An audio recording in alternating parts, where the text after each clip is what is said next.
Sarge, ubos na binigay mong allowance. Wala kang apong bakla. My God, ang laki. Anak mo, baka, makihiya. Paano mo nasabi? Puputay dito, para lalaban mo. Wala kang apong bakla. Tsaka wala akong anak na bakla. Oh, nakita ko doon. Ganun ba? Oh, andoon siya. Putaan mo.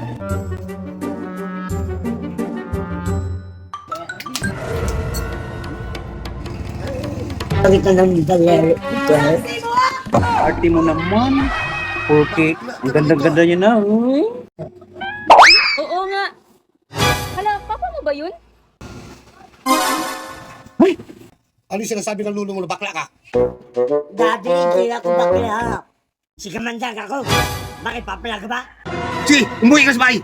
Patunayan mo sa akin na lalaki ka. E di uuwi.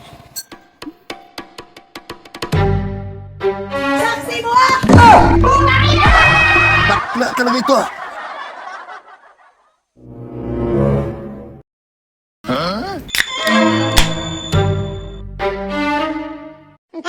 Bakit ang ganyan yung kamay mo?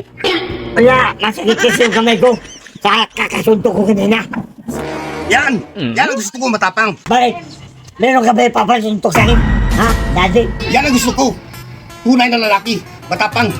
Manang-mana sa akin, barumbado. Sino yung girlfriend mo ngayon? Si Richard Gomez. Ay!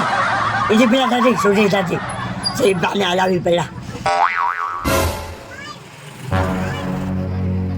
Ay, salamat. Andito ka pala, Sarge. Diyos ko. My God, ang laki. Sino ba siya daddy? Sarge, ubos na binigay mong allowance. Sabi ko na nga ba daddy eh. Lala! Tumahimik ka, marinig ka ng lulo mo. Sarge, nasaan yung sinasabi mong pang-allowance?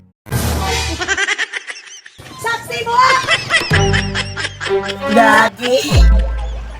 Ang macho niya. Akin na lang siya daddy please.